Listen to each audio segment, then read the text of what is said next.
Hello everyone, আসসালামু আলাইকুম। এবার পার্ট 2 নিয়ে চলে আসলাম। এটা একটু বড় ভিডিও রয়েছে, আশা করি সবাই পুরো ভিডিও দেখবেন এবং পুরো ট্রাভেলের সৌন্দর্য এবং রাস্তাঘাট, পরিবেশ, পরিচ্ছন্নতা সবই দেখবেন। এখন আমরা কার্শিয়াং থেকে যাচ্ছি শিলিগুড়ি। এর আগের ভিডিওতে দেখেছিলেন সবাই দার্জিলিং থেকে কার্শিয়াং পর্যন্ত। তো এখন আমরা কার্শিয়াং থেকে বের হয়ে গেছি। আর এই দিকে আমাদের একটু গাড়ি ছিল ভিড়, সামনে পিছনে, তো একটু স্লো যাচ্ছিল। তো এখন আমরা কার্শিয়াং রেল স্টেশন থেকে বেরিয়ে পড়লাম। আমরা রয়েছি কিন্তু গাড়িতে। আর এই যে পুরো রাস্তা চললাম, কিন্তু একটা ট্রেনও দেখতে পেলাম না। কী ব্যাপার! এর আগে 2017 সালে গেছিলাম, তো অনেক ট্রেন দেখলাম এই রাস্তা দিয়ে চলতো, এই যে রেল লাইনটা দেখতে পাচ্ছেন। কিন্তু এই বছর একদিনও দেখলাম না, যাওয়া আসা 2 দিনেও আর কি। তো যাই হোক, আমরা এখন যাচ্ছি শিলিগুড়ির দিকে। দেখতে থাকুন পুরো ভিডিও। আর এই যে দেখুন কত সুন্দর সুন্দর ঘর বাড়ি, পাহাড়ের সৌন্দর্য আর এই সুন্দর ভিউ। আর সবথেকে বড় ব্যাপার যেটা হচ্ছে সেটা তো এই যে দুই দিকেই কুয়াশা ভরা, ভিউ কিছু বোঝাই যায় না। আর এখন আমরা কার্শিয়াং থেকে পুরো একবারে কার্শিয়াং শহর থেকে বাইরে একবারে চলে আসলাম এই যে নিচের দিকে। আর যারা বিশেষ করে কার্শিয়াং গেছেন অথবা দার্জিলিং গেছেন তারাই জানবেন, কিন্তু শিলিগুড়ি থেকে যখন উঠি দার্জিলিং অথবা কার্শিয়াংয়ের উদ্দেশ্যে, সব থেকে বেশি যদি উপরে পাহাড়ে উঠতে হয় তাহলে মানে রোহিণী থেকে কার্শিয়াং আর কি, সব থেকে ঘিজিবিজি টার্নিং রাস্তা। তবে কার্শিয়াংয়ের পরে একটু কিছুটা হলেও প্লেন সমতল আর কি রাস্তা পাওয়া যায়। আর যে এখন আমাদের গাড়ি শুধু নিচের দিকে যাচ্ছে, আর পাশে যে রয়েছে চা বাগান, সঙ্গে কিছু গাছপালা। আর সব থেকে বড় সমস্যা করে দিয়েছিল ভিউ নিতে যে কুয়াশা। এই কুয়াশা যদি এক পাশে না থাকতো তাহলে দেখতেন ভিউ কত সুন্দর লাগতো। যারা দার্জিলিং থেকে ফেরে তারাই বলতে পারবে, যারা দার্জিলিংয়ে থাকেন অবশ্যই কমেন্টে বলবেন, জানাবেন থেকে থাকেন দার্জিলিংয়ে। আর বিশেষ করে আমি কার্শিয়াং থেকে শিলিগুড়ি যাওয়ার সময় পুরো একবারে রাস্তার ভিডিও করেছি। 2-4 জায়গায় ছাড়া গেছে একটু মোবাইলের সমস্যার কারণে, নাহলে পুরো ভিডিওটাই দিয়ে দিতাম। কারণ আমাকে খুব ভালো লেগেছিল রাস্তা এবং পরিচ্ছন্নতা, প্রাকৃতিক সৌন্দর্য সবই মিলিয়ে। তবে সমস্যা ওটাই, ওই যে কুয়াশা। আর এই যে পাশে দেখতে পাচ্ছেন গাছ, এগুলো কিন্তু সবগুলো চা গাছ, চা বাগান লাগানো রয়েছে। এগুলো হচ্ছে আমাদের উত্তরবঙ্গের বিখ্যাত চা, যা পুরো পৃথিবীতে 1 নম্বরে রয়েছে দার্জিলিংয়ের চা। তো এই যে দেখুন, আর এক পাশে রয়েছে নিচু, এক পাশে রয়েছে বাগান। আর সামনে যেগুলো পাহাড়গুলো দেখতে পাচ্ছেন, আসলে কিন্তু পরিষ্কার মৌসুম থাকলে একটু ভালোই দেখা যেত। আর এই দিকে আমরা এই যে টার্নিং দেখুন কতটা ঘুরতে হয়। এইভাবে আমরা আস্তে আস্তে অনেকটা নিচে চলে এসেছি এবং সামনে কিছু বাইকারও দেখলাম যারা ছবি তুলতেছে ওখানে দাঁড়াই, অনেকগুলো বাইক একসঙ্গে। আর এইদিকে একটা গাড়ি।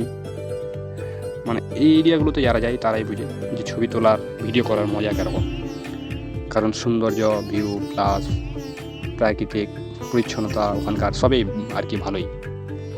তো এইভাবে করে আমরা অনেকটা পথ চলে এসেছি। কার্শিয়াং থেকে প্রায় অনেকটা নিচে নেমে গেছি। আর এই যে কিছু বাইকার আরও যাচ্ছে, যারা বিশেষ করে বাইক রাইডিং করে তারা অনেকটা সচেতন থাকে। অনেকেই যারা সচেতন থাকে না, অনেক সমস্যা হয় আমি দেখেছি। আমরা যখন আসতেছিলাম একটা গাড়ি অ্যাক্সিডেন্ট হওয়ার মতো হয়ে গেছিলো, পিছনের চাকাটা একবারে নেমে গেছিলো নিচের দিকে। কোনো রকম করে সামলাই নিয়েছে বাইকার। তো যাই হোক, জানলার আমি পাশে বসতে পারিনি, কারণ পাশে ছিল আমার এক মেয়ে মানুষ। কারণ এক সিটে 3 জন বসতে হয়, একজন ড্রাইভার সামনের সিটে বিশেষ করে এবং 2 জন প্যাসেঞ্জার। তো এক মেয়ে বসে গেছিলো, আমি ওকে বললাম যে জানালার পাশে বসবো, আমি ভিডিও করবো। বসতে দেয়নি ভাই, মেয়ে মানুষ বুঝতে পারছেন, আসলে কোনো সমস্যা ছিল মনে হয় জানলার পাশে, সেই জন্য বসেছিল। যদিও যাই হোক, আমি মাঝখানে বসেছিলাম, একটু ভিডিও করতে অনেক সমস্যা হয়েছে, যেই সমস্যার কারণে অনেকগুলো ভিউ সুন্দরভাবে নিতে পারিনি। আর যিনি ড্রাইভ করছেন এই যে দাদা, অনেক সুন্দরভাবে ড্রাইভ করে, কিন্তু গাড়ি অনেকগুলো কথা হয়েছিল।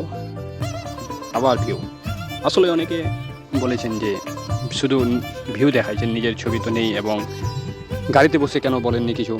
অ্যাকচুয়ালি সমস্যা ছিল যে গাড়িতে গান চলছিল, আর সেটা যদি আমি ভিডিওতে দিয়ে দিই তো পুরো ভিডিওটাই বরবাদ হয়ে যাবে এবং আইডিরও সমস্যা হতে পারে, কারণ কপিরাইটের সমস্যা আছে। যারা ভিডিও করে তারাই বুঝতে পারে। সেই জন্য আমি অরিজিনাল সাউন্ড পুরো বন্ধ করতে হয়েছে, বিশেষ করে সেই সমস্যার কারণে কপিরাইটের। এবং আবার নিজস্ব বাড়িতে আবার নিজের ভয়েস দিতে হয়েছে, তারপরে আমাকে মানে আমি ভিডিওটা পোস্ট করতে পেরেছি।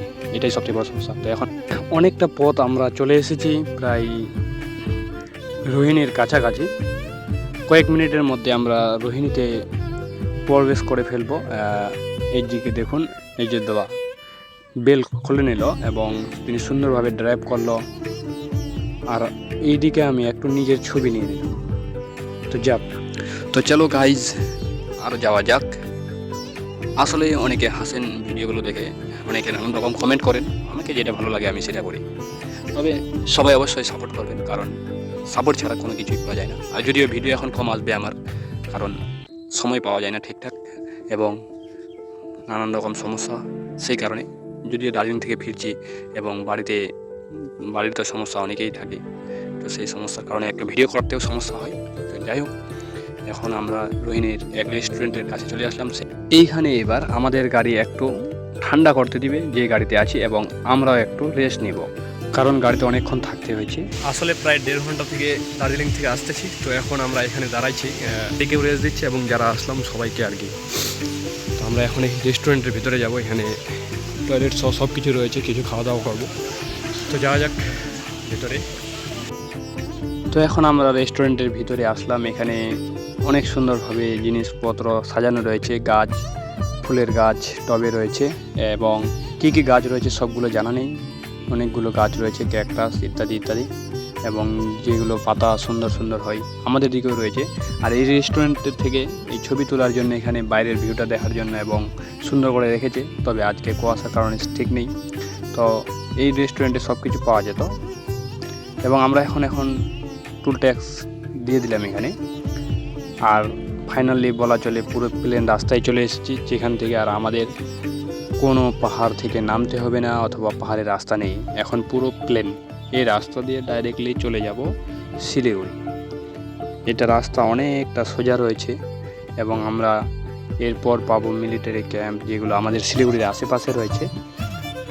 আর সব থেকে সুন্দর দেখুন সৌন্দর্য, যে দুই দিকে গাছপালা সব কিছু আর কি। আর এই ব্রিজ, সিঙ্গেল ব্রিজ, যেখানে সিঙ্গেল গাড়ি যদি যাওয়া আসা করা যায়, একটা গাড়ি ওই দিক থেকে আসলে এই দিক থেকে যাওয়া যাবে না। যারা গেছে এই রাস্তা দিয়ে তারাই জানে। এই যে এবার আমরা যাব ওই পার। তো যাওয়া যাক। ব্রিজটা কিন্তু খুবই ভালো লাগে ছবি তোলার জন্য বিশেষ করে। আর এইভাবে করে আমরা এখন প্রায় মিলিটারি ক্যাম্পের পাশাপাশি চলে এসেছি। শিলিগুড়িতে যে আর্মি ক্যাম্পগুলো রয়েছে অনেকগুলো, এই যে বুঝতে পারছেন দেখে লোকেশনটা, এবং দুই দিক দিয়ে ঘেরানো রয়েছে রাস্তার, যাতে ভিতরে কেউ সহজে যেতে না পারে, কারণ এখানে ইন্ডিয়ান আর্মি, বিএসএফ মানে ভারতীয় সেনাবাহিনী সবাই থাকে বলা চলে। তো এইভাবে করে আমরা কিছুটা পথ আরও চলে আসলাম, এবং দুই দিকে দেখতে পাচ্ছেন পুরো চা বাগান। উত্তরবঙ্গ মানে চা বাগান ছাড়া অন্য কোনো নেই। তো ফাইনালি এখন আমরা একবারে মেন ক্যাম্পের পাশাপাশি চলে এসেছি, যেখানে অনেকগুলো ঘর, এবং এখানে বানরও খুব দেখা যেত। তো আজকের ভিডিওতে নেই। এখন আমরা চলে আসলাম শালবাড়ি। এই যে দুই দিকে অনেক গাছ, কত সুন্দর একটা সৌন্দর্য প্রাকৃতিক। তো এখন আমরা আবার চলে আসলাম শিলিগুড়ির মেন রাস্তায়, যেটা দিয়ে এখন আমরা যাব আমাদের শিলিগুড়ির বাস স্ট্যান্ডে। এখন আমরা মেন শহরে রয়েছি, এবং এই যে দেখুন মেন শহরে কিছু কিছু ঘর দেখা যায়, যা অনেক বড় বড় শিলিগুড়িতে রয়েছে, যেটা আমাদের শিলিগুড়ি নর্থ বেঙ্গল। এই যে ট্রাফিকের কারণে একটু দাঁড়াতে হয়েছে এখানে আমাদেরকে, কারণ শিলিগুড়ি মানেই ভিড়। আর যা গরম, দার্জিলিং থেকে এসে নামা মানে গরম প্রচুর। আর এই গরমের মধ্যে এবার আমাদেরকে শিলিগুড়ি শহরে প্রবেশ করতে হয়েছে, কারণ যেতে হবে বাড়ি, আর বাড়ি মানেই তো গরম। আর এই যে দেখুন সামনে শিলিগুড়ির রাস্তা, আর রাস্তাতে কী কী ঝান্ডা অনেক রকমের অনেক পাড়ে লাগা রয়েছে। তো আমি এখন ফাইনালি গাড়িতে নেমে আবার বাসে উঠে গেছি। সেই ভিডিও করতে পারিনি, একা অনেকগুলো ব্রেক থাকার কারণে। তো এই বাসে করে এবার যাব আমি রামগঞ্জ। তো যাওয়া যাক, কারণ মোবাইল চার্জ নাই। সবাই ভালো থাকবেন, সুস্থ থাকবেন। আর এই হচ্ছে শিলিগুড়ি পুলিশ স্টেশন। তো যেহেতু মোবাইল চার্জ নাই, সেই কারণে পুরো ভিডিও করতে পারলাম না, দুঃখিত আমিও। সবাই ভালো থাকুন এবং পাশে থাকবেন। যারা এখনও আমার ফ্রেন্ডে নেই, সবাই ফ্রেন্ডে যুক্ত হবেন। ধন্যবাদ সবাইকে।